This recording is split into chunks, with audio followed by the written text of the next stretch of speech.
and it hits me, oh my gosh, this is that triangle. You know, there's explanation for everything that occurred in the Rendlesham-Bars incident that doesn't involve aliens at all. It was completely silent. It comes right over our heads. He saw a classic flying saucer really standing in the clearing. He turned over to my father and held his hand, and he looked in his eyes and he said, "We're not alone." Welcome to Podcast UFO for our live show. We're live every Wednesday at 8 p.m. Eastern Standard Time on the Dark Matter Radio Network. Please remember to visit the website podcastufo.com for past episodes, blogs, and forums. During the show, feel free to participate live in our chat room. And don't forget to like us on our very active Facebook page. Hello and welcome to the show. I'm Martin Willis, your host. Well, a couple things are going on today. We have our guest is Judy Messoline, and she's with the UFO Watchtower in Colorado. She's coming up, but before that, we have Andy Fleming is going to give us an astronomy little forecast of what's going on with Kepler, which always fascinates me. And just after that, but before Judy, we have Alejandro Rojas on. John Tobin, our newscaster, our new newscaster, is off in Ireland having a good time. So we are newsless tonight. No news is good news, I guess. So anyway, we're going to start right off right now with Andy Fleming. And don't forget to go to podcastufo.com, that is, and sign up on the chat room so you can interact with Judy a little later on.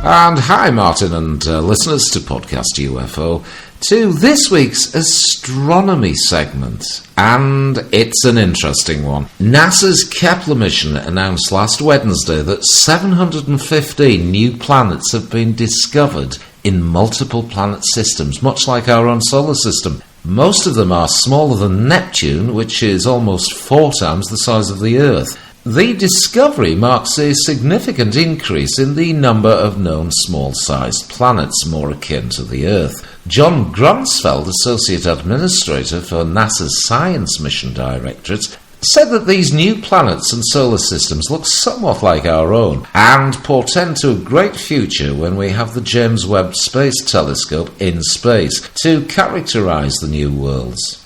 Since the discovery of the first planets outside our own solar system roughly 2 decades ago, verification has been a laborious planet-by-planet process. Now, however, scientists have a statistical technique called multiplicity that can be applied to many planets at once when they're found in systems that harbour more than one planet around the same star. It relies in part on the logic of probability. It's a process that ultimately verifies multiple planet candidates in bulk and is unveiling a veritable bonanza of new worlds. These multiple planet systems are fertile grounds for studying individual planets and the configuration of planetary neighbourhoods. This provides clues to planet formation. 4 of these new planets are less than 2.5 times the size of the Earth, and orbit in their sun's habitable zone, defined as the range of distance from a star where the surface temperature of an orbiting planet may be suitable for life-giving liquid water. One of these new habitable zone planets, called Kepler 296f, orbits a star half the size and 5% as bright as our own Sun.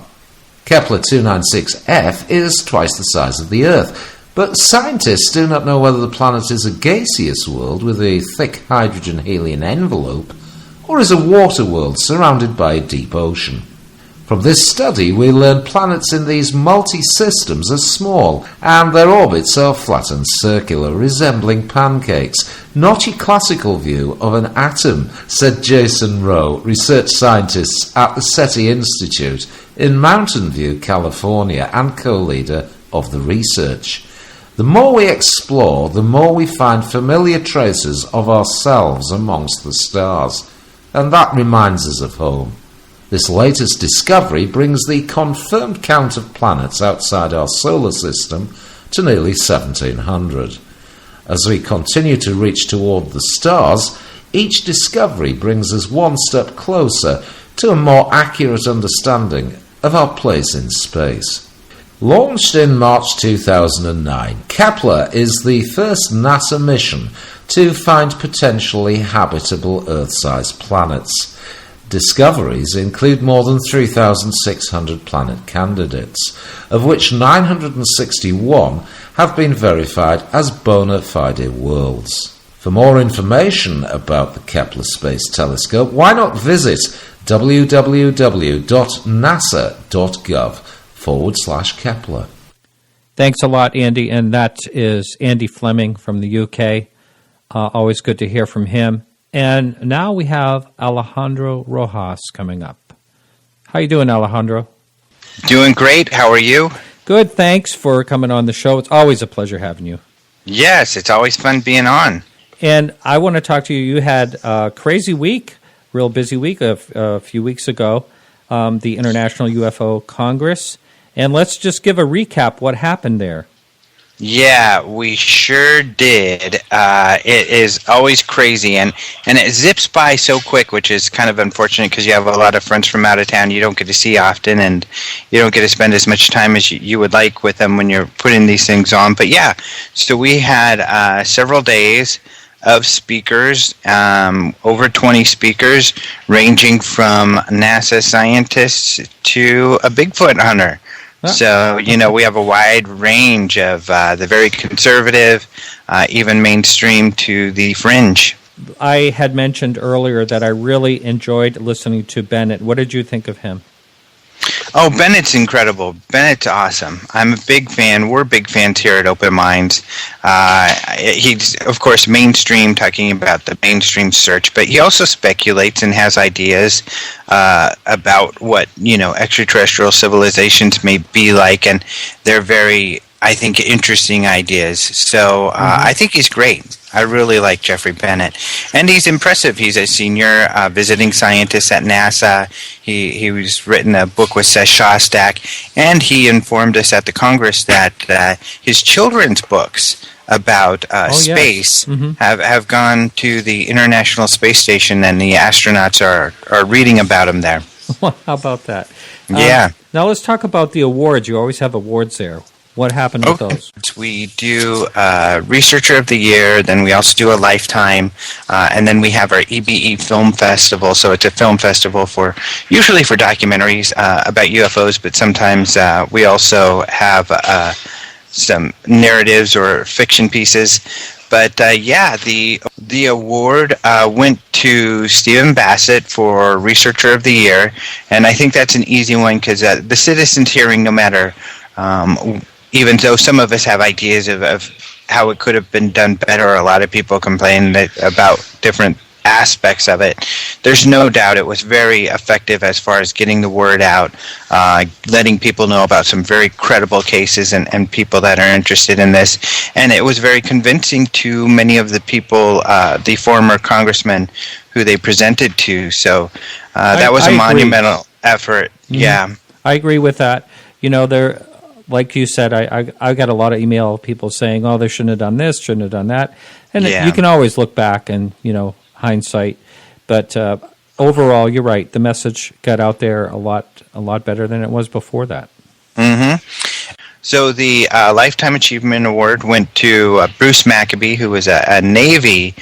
He worked for the Navy in optics, and he's been in this field for a long time, analyzing photos and videos. Mm-hmm. And he also was the first to do a FOIA to get the FBI UFO files, hundreds of files that he says they didn't even know they had. So really interesting stuff. And he has a new book actually coming out very soon here. Richard Dolan is publishing that, and it's the FBI and the CIA files that he'll be covering. So it's a reprint of the old with some new CIA stuff. So yeah, he's got a lifetime of amazing work. So we gave him the Lifetime Achievement Award there. And he actually make it to the... Right, he's had health issues, so he has not been able to make it. Actually, the last couple of years that we've brought him, and that's one reason we really wanted to give it to him, because he is getting older and he is having more problems traveling. So we wanted to give this award to him because he's done a lot of great work. Yeah. Now this this International UFO Congress is such a big deal. It's like one of the biggest or the biggest of its kind. Now, do you actually start working on next year's right away? We do. Yeah, we start working on it right away because, like you said, it is the biggest. And, I mean, you've been to conferences. It's not like, just a little bit bigger than the others. It's like 3 times bigger than the others. I mean, it's maybe more. We get just a packed house. It's absolutely packed with people in the vendors room, in the speakers room. A lot of people, a lot of researchers and ufologists, and that's what's kind of fun. Just like a normal convention, people get together and discuss, the field and people's latest findings. So that's another thing we try to do is have speakers who have recent research and interesting research that others possibly haven't heard of. So, yeah, it's big. It's really big. So, Alejandro, it's great having you on. Hope to have you back for a full show sometime.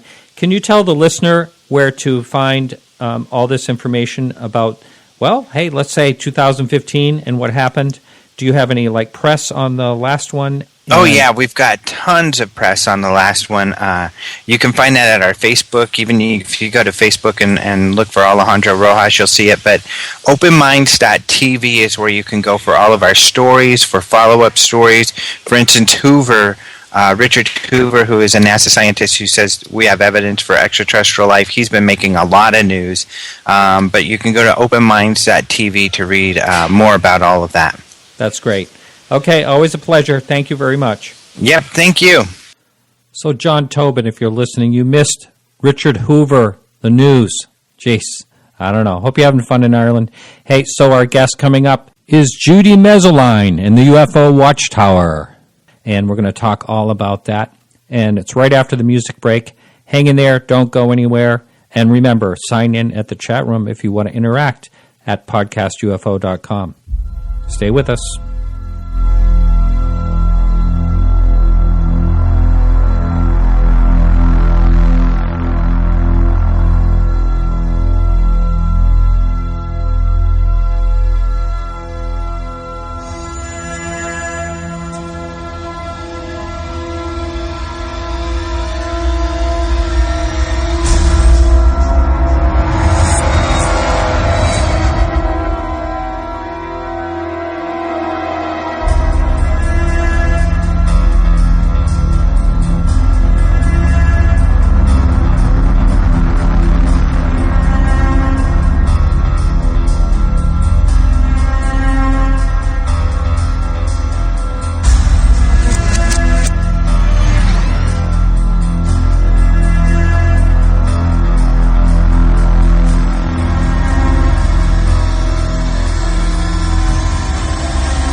Judy, how are you?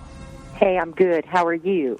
Good. So we're talking to you out in the San Luis, I'm not sure if that's how you say it or not, Valley out there in Colorado. Correct. Yes. And, I was looking at the map today, and I was in Taos one time, and I was living in Colorado I lived back in the 70s, and I tried to drive back roads, and I think I went through there, and it's absolutely beautiful. And if I remember right, it's extremely remote. Yes. Do I have the right place? You've got the right place. We're located directly across from the Great Sand Dunes National Park. Ah, okay. And it's a hot spot. I've heard about that for years for UFO sightings. And when you bought your ranch, you bought it for cattle, right? Can you tell the whole story of how this whole thing came about? Yeah, we moved down here in 1995 to raise highland cattle. But from the time we'd moved here, all I had heard were UFO stories from the locals. And it just got to the point I'd giggle and say, we need a UFO watchtower, never ever thinking I'd ever do it. Well, after 4.5 years, I found that cows don't eat sand real well. And they just about broke me because I had to feed them year-round. So I had to sell the herd. And then it was a matter of what the heck do you do with the land, because I didn't want to sell it. Well, one of the farmers talked to me one day, and he said, you know, Judy, you've laughed and joked about a UFO watchtower. You ought to put that up. You'd have fun. Well, by golly, I've had fun, but I've had experiences that I never dreamed I would have. Now, I went on your website, which is UFOWatchtower.com, and I could tell you right away. I can tell right away you have a sense of humor. And you're not really, you know, I wouldn't consider you a person making mockery because you've actually seen some things. You've witnessed 20-some-odd sightings, is that right? Yeah, 26 since 2000. We've had 77 sightings from just the tower since 2000. Now, there's a picture of a sighting. Well, it's a picture of some UFOs. Is that an actual picture of one of the sightings? Yes. On your website, I'm talking about. Yeah. Because we tried to post them. That's a remarkable picture.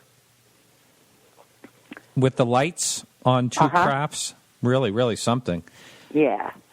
And what we've seen has really, really been something.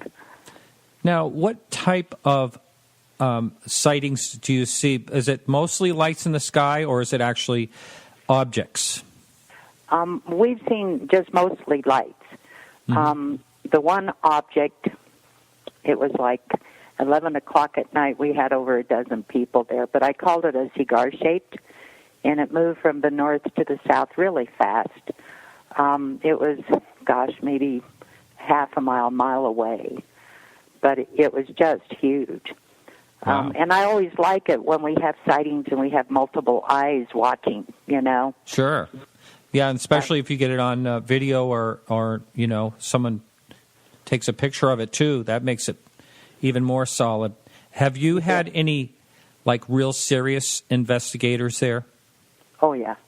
Well, let's talk about who's been there. Oh, my goodness. A lot of folks from MUFON. Oh.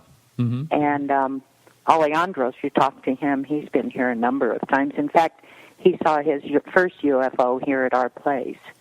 He asked me to ask you about that off mic. So, wow, that's amazing. Yeah. How many people would you say come through there per year? You know, I don't know per year. I sat down here a couple years ago. I have a guest book. Not everybody signs it, but it gives me some idea.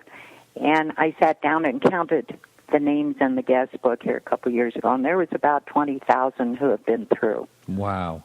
And I just think that's kind of neat. Yeah. Now, generally speaking, do people come only at night or during the day, both, or what's the average? Majority of the folks come during the day. Mm-hmm. It kind of intimidates people. And I've told folks, I said, you just quit watching those horror movies on TV because that's not what this is all about. So, but yeah, we get quite a few in the evening during the summer.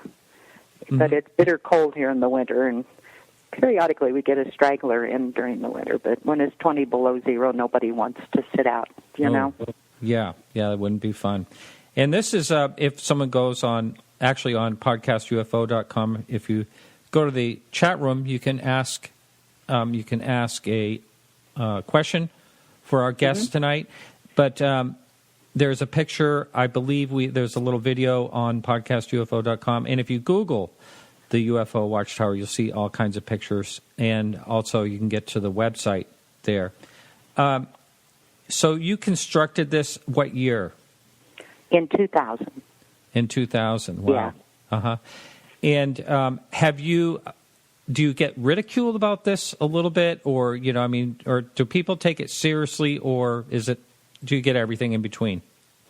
I get everything. And most of the folks are pretty open-minded, you know.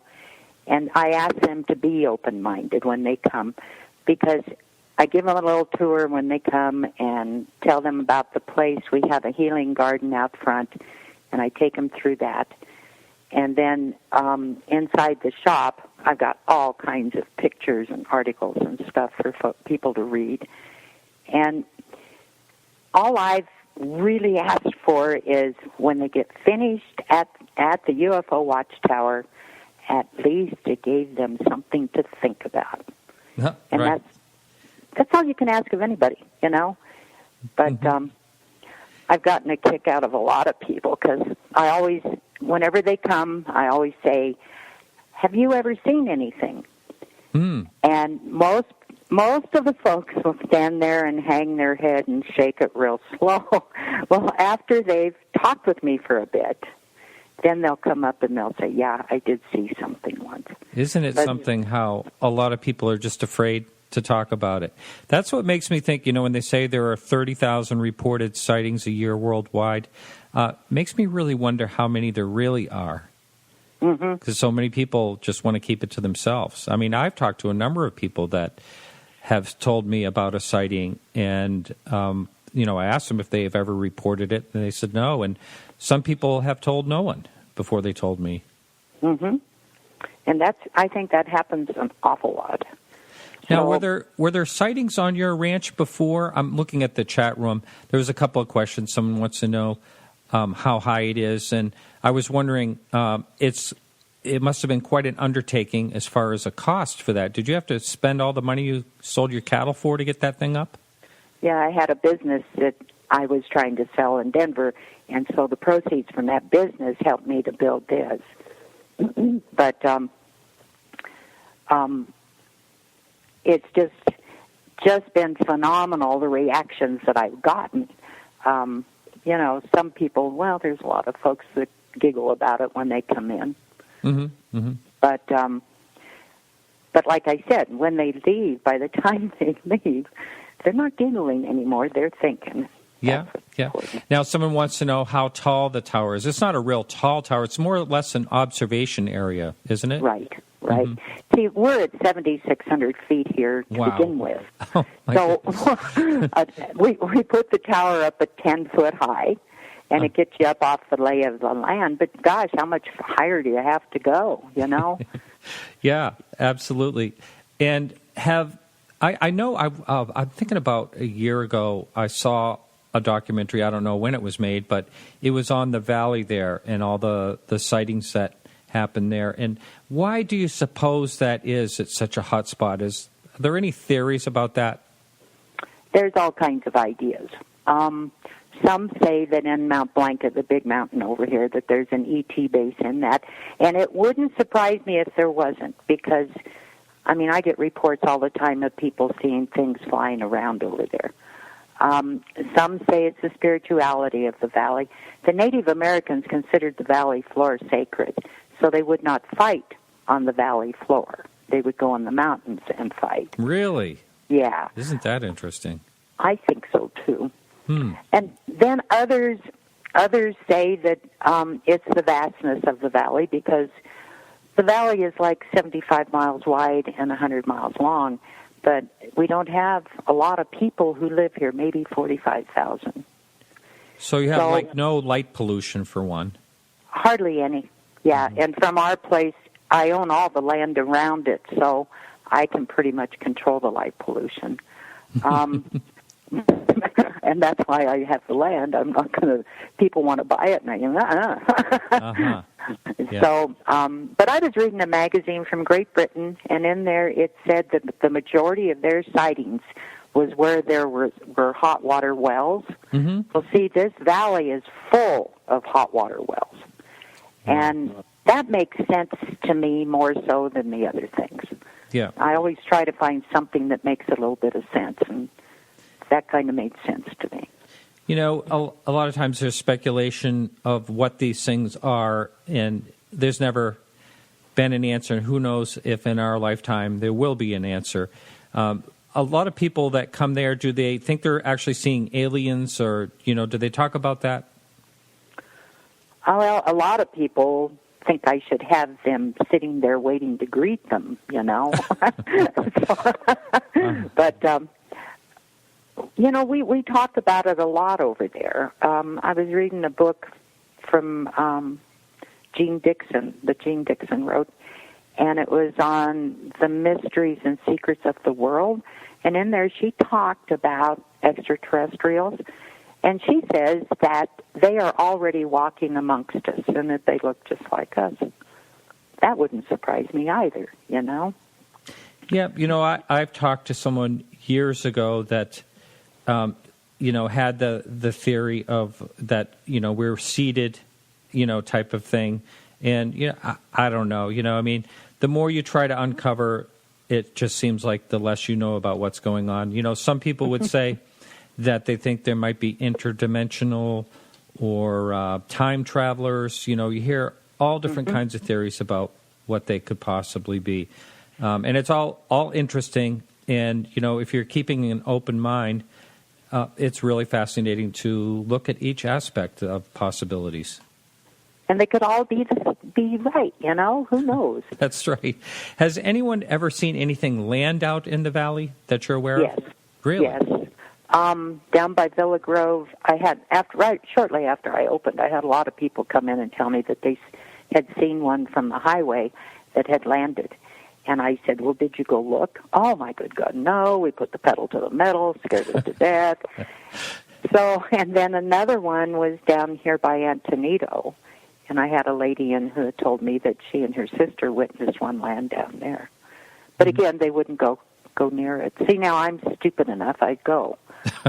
I want to know, doggone it. Yeah. Now, do you also get some real fringe type people that are very colorful there as well? I mean, Boy. Yes, you do. And do you have one other thing I thought of? Do you have regulars? Yeah, we used to have regulars for the first maybe 10 years, and then they moved to other parts of the country. But I always, it seems like folks put us on their where-to-go list when they come to the valley. So I get to see a number of people over and over and over. Mm-hmm. Now, before you had ever moved there, well, let me ask you this. What made you move there to begin with? The price of the land. And you bought a lot of it sounds like.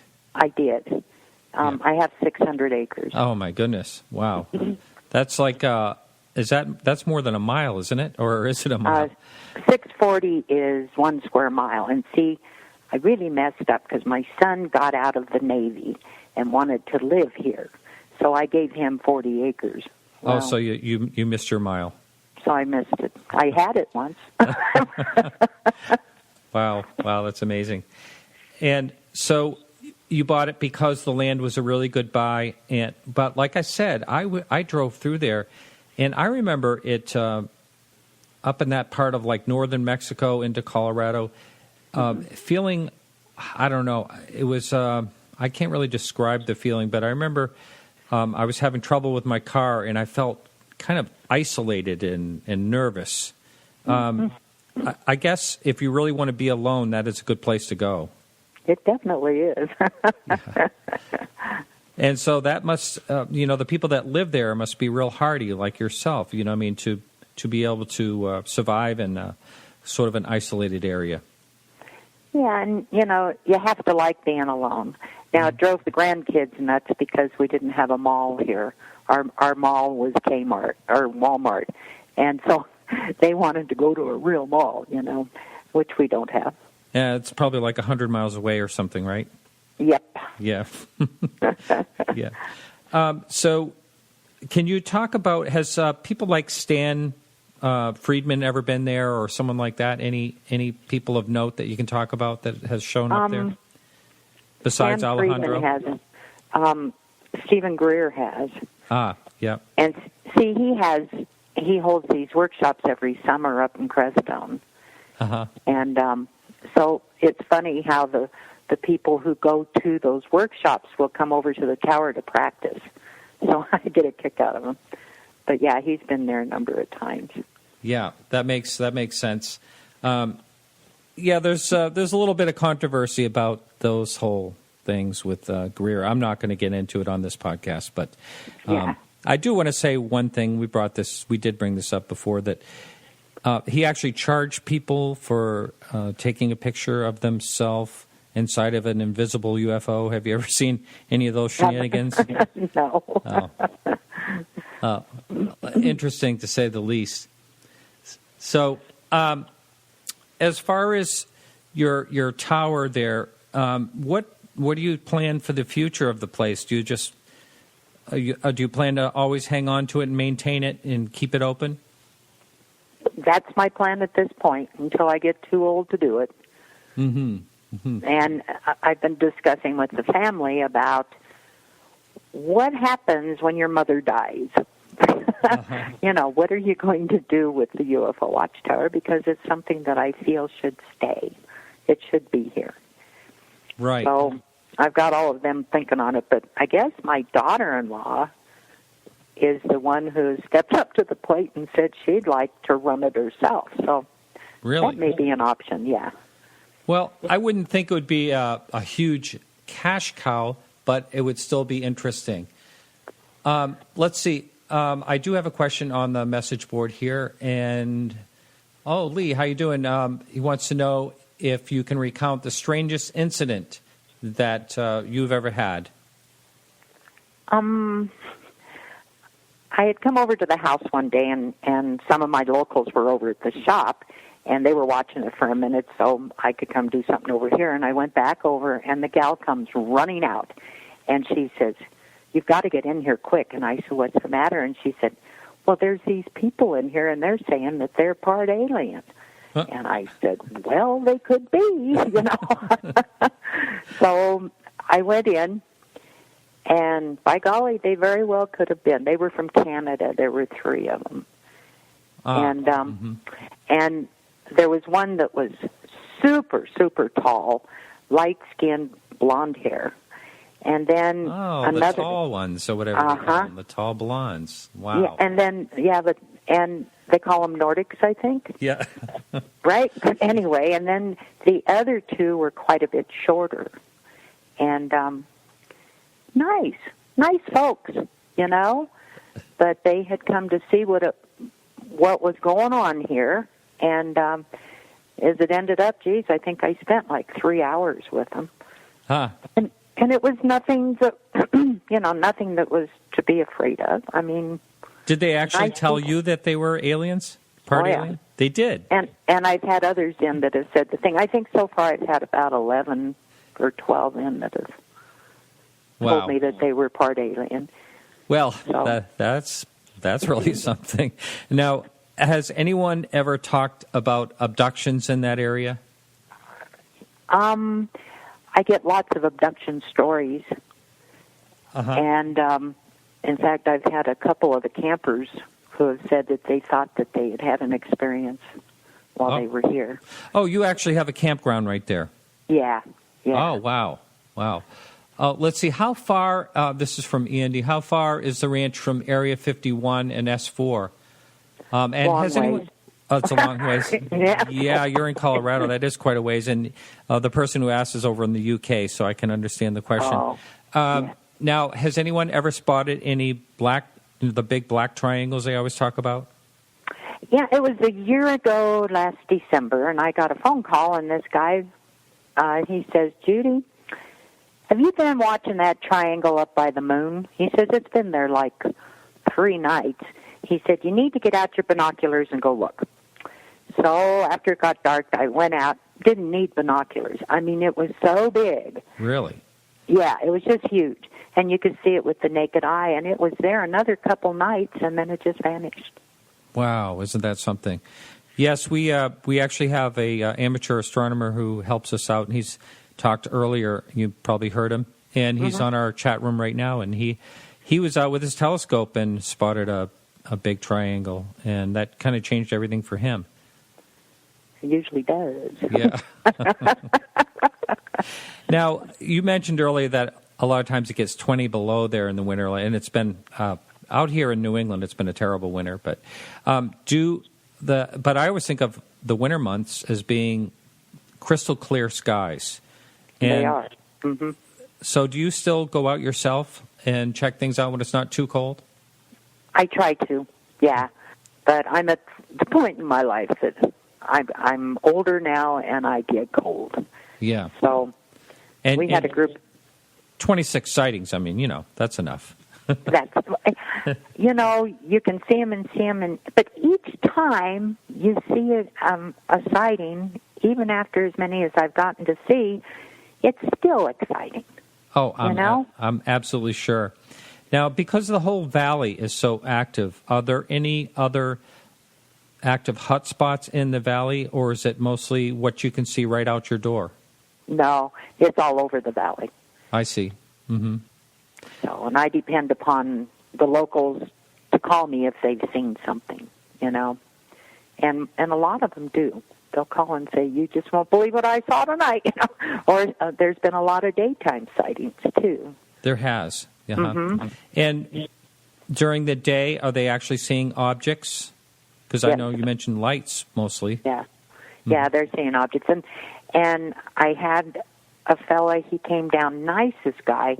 Anyway, he was going through the valley, and he spent the night here, and he spent the night down at the other end.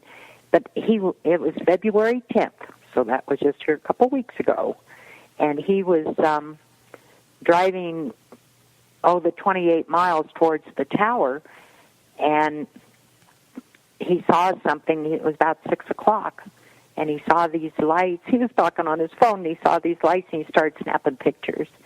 And so we have some of his pictures that he had taken, and it's pretty amazing.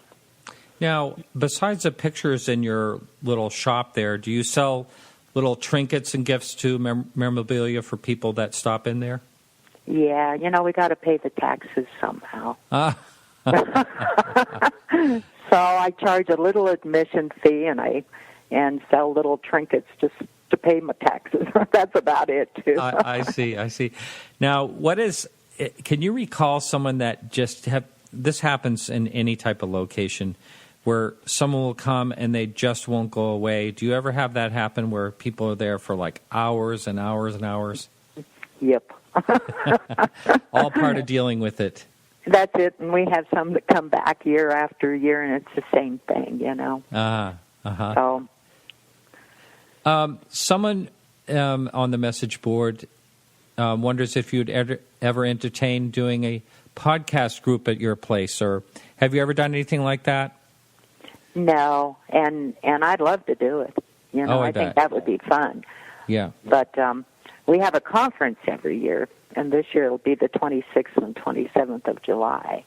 But that's the closest we get to doing anything like that. I'm surprised that no one has actually ever come out there and just, made it a situation where they were just going to film and done some type of documentary. I know there was one on the valley itself, but, right there at your spot, if there's been that many sightings in what I consider a rather short period of time, someone's not out there all the time, and if they could just have, some, like, for instance, in Europe, there's a motion-activated, I'm trying to remember the name of the town and where it is, a motion-activated science-type camera that just takes film constantly. Mm-hmm. I'm just surprised no one's, has anyone ever approached you for an idea like that? Well, folks have asked me to put up, like, a camera hooked up to the computer and have it going 24 hours a day and stuff. But I don't know what good that would do here from the house because we don't have electricity over at the tower. So, and there was a reason for that. Why go to all that expense when you don't want lights anyway, Oh, that's true. Yeah. So I just never did put electricity over. I did buy some trail cams this year. But now it's a matter of where I can mount them so nobody will mess with them, And I imagine your tower had to be really secure and safety in mind, too, because I know how these insurance companies are. So do you have to upkeep it, or is it just it's metal, isn't it? Yeah. Yeah, yeah, it's made out of pipe and expanded metal. It's like a batting cage is how they explain it. Yeah, and you mentioned earlier in the show that there was several photos of UFO sightings. Would you guess how many that you have in there that people can look at? Oh, wow. Probably close to about 100, I guess. Not all of them are from the valley. They're from other places as well. Oh, I see. And are these framed things or just like photographs? And also, can people buy any of those copies, or is it just for display? All of it's just for display. I have a a notebook, or I've got a lot of them in there, and I will go through the notebook with people, explaining what it is that they're looking at. But I've never thought of, well, I did. One time I thought, gee, this ought to sell, right? Then it didn't, so I didn't try to do it again. Yeah. Now, where your ranch is and the whole surrounding area, I'm sure I just picture that there's a lot of old-timers that have been there forever. Was there talk, like a history going way back there on sightings? Yeah, I have a friend who's a farmer, but her grandfather used to tell her about the train light, is what he called it, that came through Music Pass, and he used to see it all the time back in the 40s. And the thing with that is there's no roads up to Music Pass. The only access is by horseback, and there's no way somebody could carry a huge light, that big where you could see it from where we are. So, yeah, we've heard that. Went up to the coffee shop one day, and one of the farmers was up there with his nephews, and he said, that lady is putting that thing up down the road. And I said, yeah.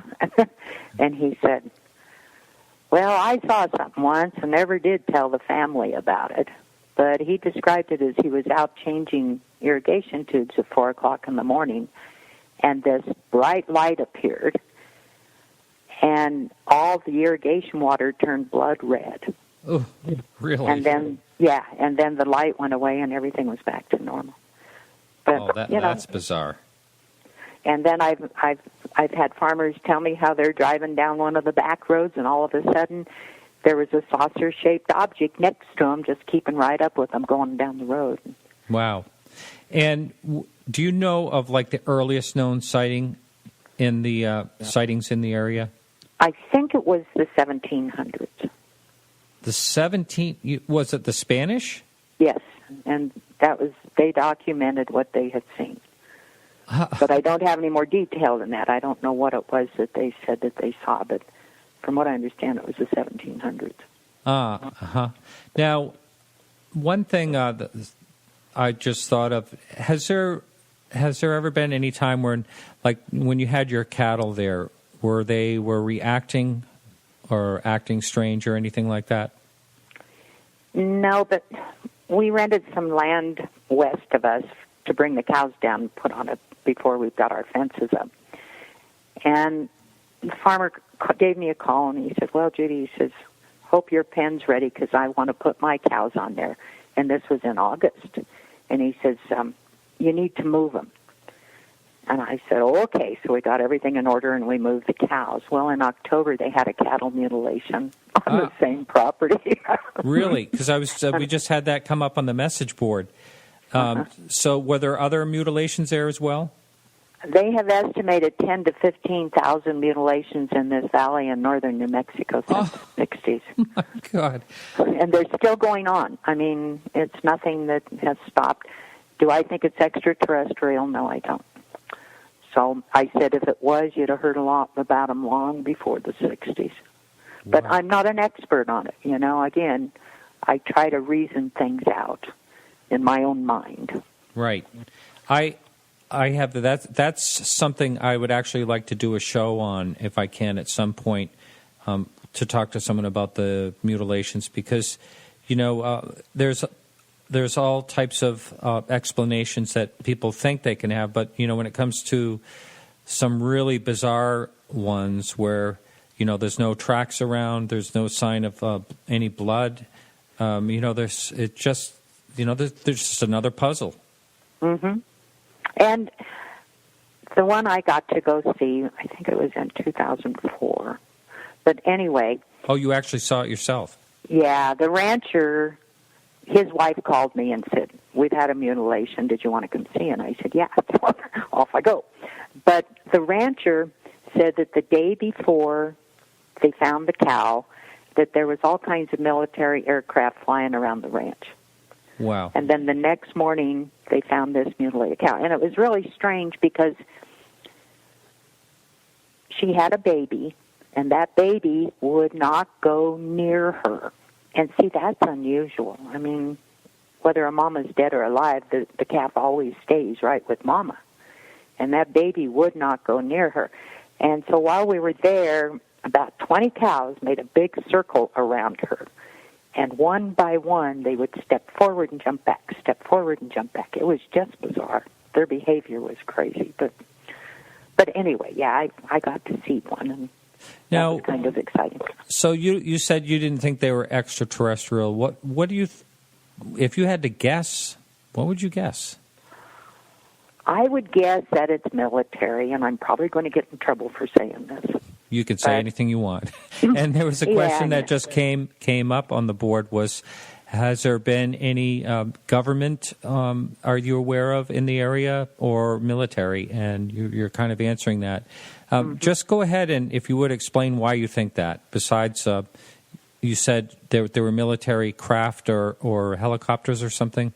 Is there other reasons you think that military involved in that? Yeah. I had a woman call me, and she said, I just wanted you to know that I just saw a military aircraft drop a mutilated cow. Oh. And see, I had been thinking this all along, and then she called me and verified it.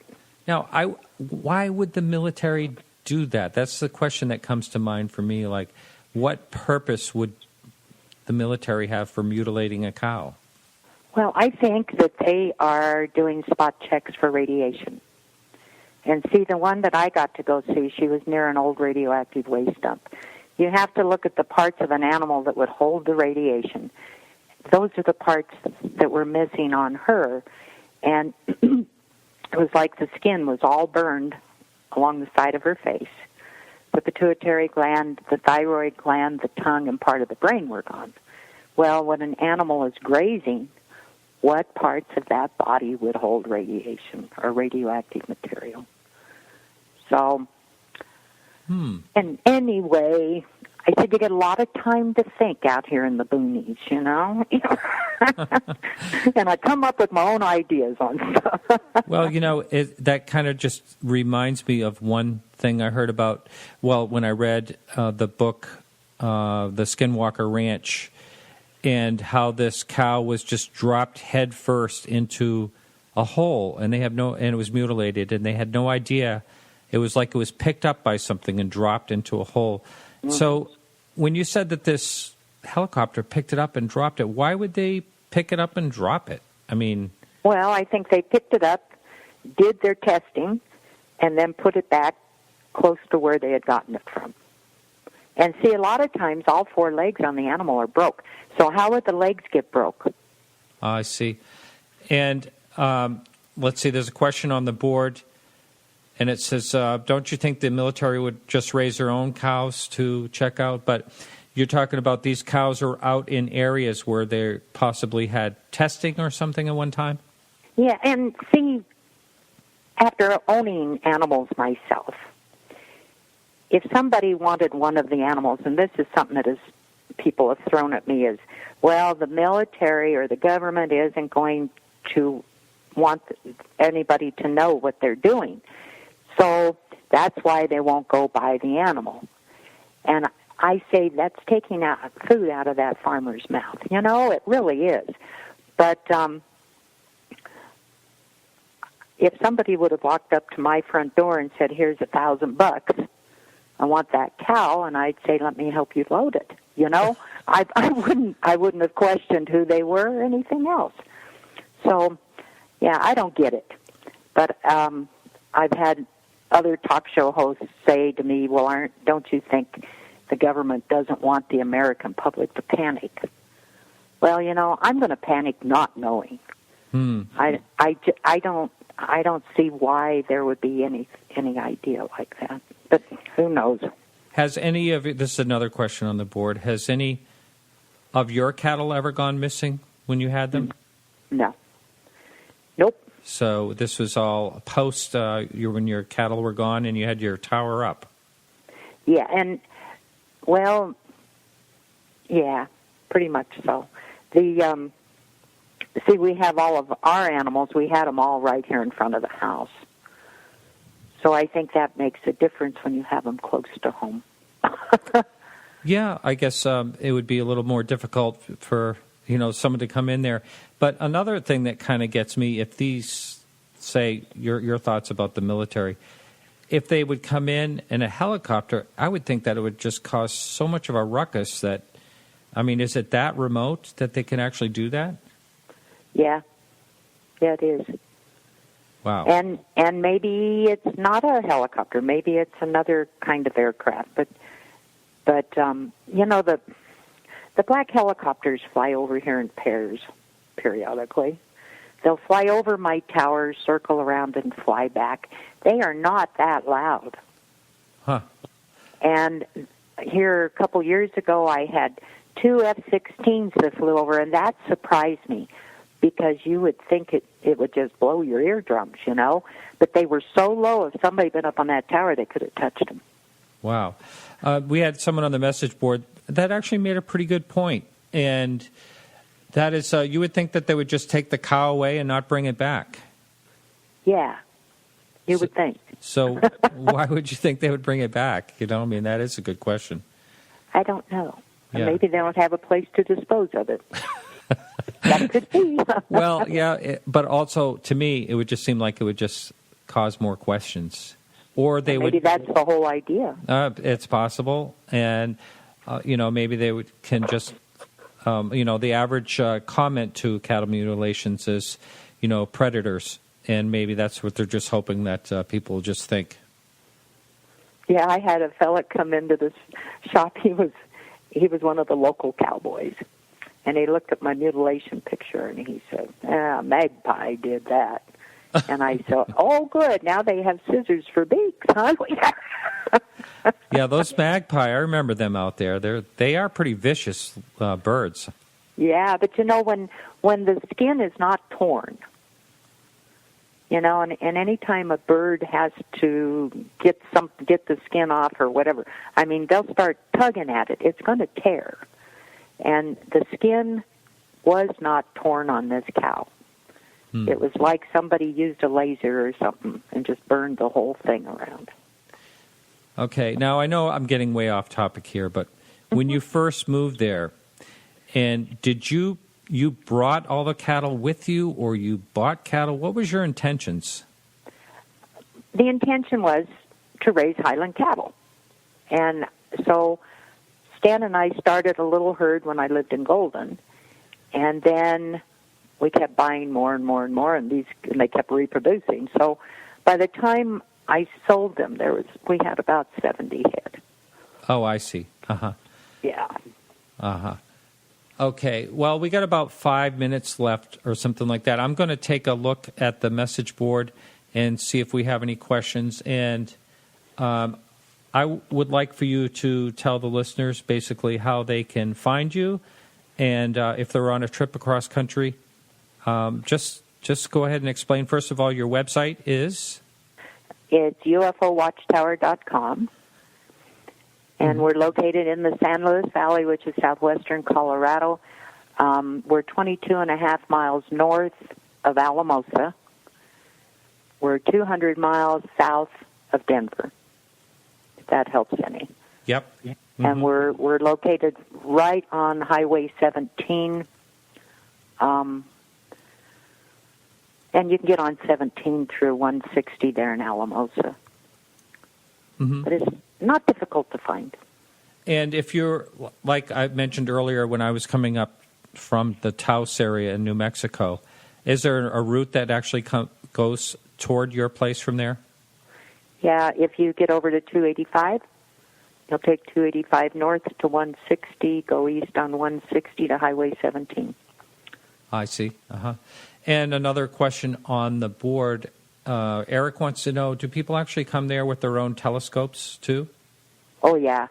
And we'll have groups that like to do the night watching, and they'll come with their telescopes to sit out there and see what they can see. Oh, that's great. And do you ever have any, like, astronomy people come there, or just people curious about UFOs?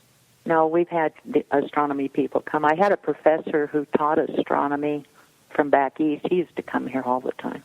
but I think he retired. But anyway. Uh-huh. Has anyone, in your with your knowledge, has anyone ever pointed a laser out at one of these lights in the sky? Yeah, we were talking about Stephen Greer's group. Mm-hmm. Okay, we had a group of them come one night, and they brought the high-powered flashlights. Huh. So anyway, according to Stephen Greer, you can communicate with the flashlight. Now, did you watch him in action? Stephen, no. I watched his students. His students, okay. Yeah, but they saw a light off to the west. They flashed at it twice. These are ambassadors to the universe. Am I saying that right? I don't know. I think that's what I think they call them that, ambassadors to the universe. I think you get a certificate and everything. Oh, that could be. Yeah. Uh-huh. But anyway, they flashed at it twice. It flashed back twice. Then it moved. They flashed at it twice. It flashed back twice. It moved again in the same scenario. Huh. So, yeah, and that was with those, I don't know, million-power lights or whatever they are. Now, have you ever had any, like, men in black or government people actually come there and ask you specific questions of any kind? I don't think they would tell me who they were. Yeah. But I did find out in the garden. I tell folks to leave stuff in the garden, okay? And I found out in the garden a business card from a guy who was in the FBI. He actually left his business card? Yeah, he even put a phone number on it, and everybody's saying, Judy, you ought to call it. And I'm saying, no, I don't want to call it. But I got a kick out of it. Oh, that's great. That's great. So I bet you know, going back, you can have thoughts of some real comical people that have been there, some interesting people. So overall, this has been a really big treat for you to do this. Oh, yeah, and when it slows down in the winter, I just can hardly wait for summer to get here again because I enjoy all the people. Yeah. And there is a link on my website to see an interview that was done through Vice. Did you see the link on there? No, I'm sorry, I didn't. I missed that. But the listener, go ahead and tell them. Yeah, well, it's on the website, and just click on, it says the Vice interview. But they did a really, really good job. Oh, is this a video interview? Uh-huh, it's on YouTube. Uh-huh. Now, do you have a Facebook page, too? Yes. Okay, and it's go ahead. UFO Watchtower. Yeah. Or Judy Messoline. And I have 2 pages. I see. Uh-huh. Well, very good, Judy. You've been a lot of fun, and I wish you best of luck out there, and stay away from the cattle. Okay. And thanks so much. It's been a real pleasure. Thank you for your time, too, Martin. You bet. Take care. You too. Mm-hmm. Bye. Bye-bye. Well, that's it for the show today. If you missed any part of this show, you can catch it as a podcast and a whole bunch of other free podcasts on our website, which is podcastufo.com. I want to thank all the people that have been on the chat room tonight and your questions. I really appreciate that. You can also check out links and stories in our show notes, as well as joining in the conversation on the forums. I want to thank everyone for helping out with the show today. Keith Rowland for producing the show for the Dark Matter Radio Network. I want to thank Alejandro Rojas, who was on earlier. I want to thank Andy Fleming for the astronomy look at the astronomy little bit that he did there. Carrie Lloyd Whitehouse for our music. Of course, Peggy, who's always on the chat room. Thank you, Peggy. Thank you for managing our Facebook page. You do a great job. And remember to like us on Facebook for all the latest UFO news. You can check us out live next week right here at the Dark Matter Radio Network and every Wednesday at 8 p.m. Eastern Standard Time. And don't forget to jump in the chat room like you did this evening. I appreciate that. Well, this is Martin Willis reminding you to keep your eyes to the sky and your curiosity high.